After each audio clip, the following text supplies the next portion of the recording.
Hello everybody and welcome back to another Figurehead Reviews video, and today we are taking a look at the Marvel Legends Armored Thanos Build-A-Figure Wave Ebony Maw. And even though this is part of the Endgame series, it does have the Avengers Infinity War logo since that's where Ebony Maw appeared. Up here at the top we do have the spot varnish Avengers logo, and then on the sides we get some artwork of Ebony Maw, and then we get that same artwork on the back. We do have all the other figures needed in this wave to complete the Armored Thanos Build-A-Figure, and at the top we do have the read-up. The dangerous assassin Ebony Maw puts his powers of persuasion to sinister use in the service of the evil Thanos.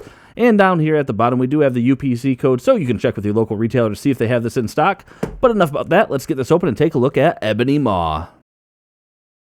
And here is Ebony Maw outside of the packaging, and quite an imposing figure there as far as his scale and size go. But otherwise, a very cool looking figure, some neat details that they did with him. Some of his joints I'm going to kind of go over in the articulation. They're a little bit suffer from the same gumminess that I've seen in the other figures in this wave, as well as actually some stiffness in some of mine too. One of the joints not wanting to move exactly the way I'd want it to. But it does represent the final figure I needed to complete the Black Order for the MCU, so it is very cool to get this, and I'm glad that they did give us both Ebony Maw and Corvus Glaive. He does only come with his Build-A-Figure piece, which is the leg of the Armored Thanos, and he comes with no other accessories, so we'll go ahead and just jump right into the closer looks and take a look at Ebony Maw. And here is Ebony Maw up close and in detail, and really cool looking design and sculpt work that they did with this. I think they got it looking exactly as I would expect it to look.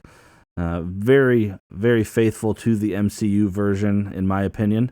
And then you get that little tuft of hair in the back. So, yeah, I like it. I like it a lot. And when you're up close, some of that paint detail looks off. But, of course, when we got back there, I think it looks just fine. Going down the rest of the figure, we do have pretty neat design going on. The paint at his neck there looks a little bit sloppy maybe, but going down the rest of the suit turned out okay. And then you do get this softer material here at the bottom so that posing won't be too bad. But, of course, this character wasn't really that agile, so looks like it's glued. Yeah, it's glued up there. Yeah, pretty cool. And then going down the arms, and you get just the one set of hands with these gestures. This one looks more like it's gesturing with his telekinesis power. This one, I don't know, not so much. But then we get a little bit of texture going down into the legs, and then we got his pants tucked into his boots, which came out looking just fine. And one thing I will say that I immediately noticed, and I'm sure it's the character design, is the length of his forearm compared to the length of his upper arm. It is ridiculous how long that forearm is. Like, yeah, that is crazy. And I will say that elbow articulation is nuts too. I mean, literally can fold all the way in on itself. That is just crazy. But yeah, overall though, still a good looking sculpt, and very happy to finally complete the Black Order.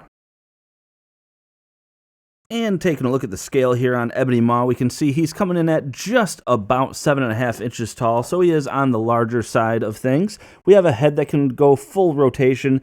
This hinge is a little bit stiff, however, with a little bit of force, you can get him to look down that far. However, you can't get him to look up too far because that hair sculpt is going to get in the way. You have arms that can come up at a almost full 90 degrees. You got full rotation. You do have a bicep swivel, but you can see it cuts that arm kind of weird when you use it. He does have that extreme double jointed elbow though, and then you do have a rotation and hinge at each of the wrists. He does have just a diaphragm joint as opposed to a normal ab crunch, which can go down that far and back that far and full rotation. There is no other type of waist articulation. You have legs that can come apart that far.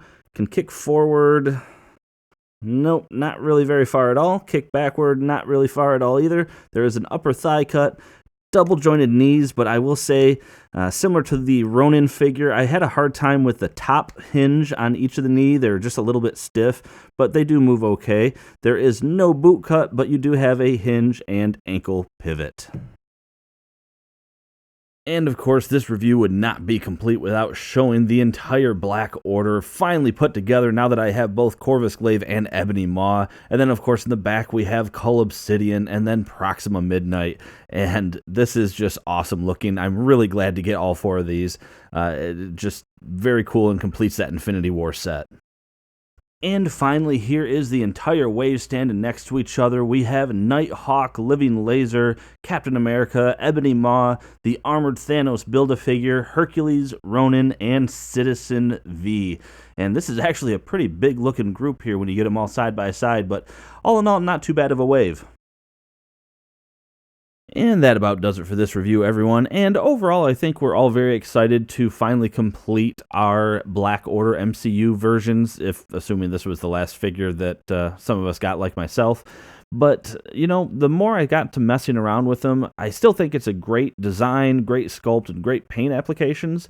But just wasn't really getting a whole lot of posing done with them, and the more I was kind of messing with them here. And granted, this is a character who, in the movie, was mostly just making gestures.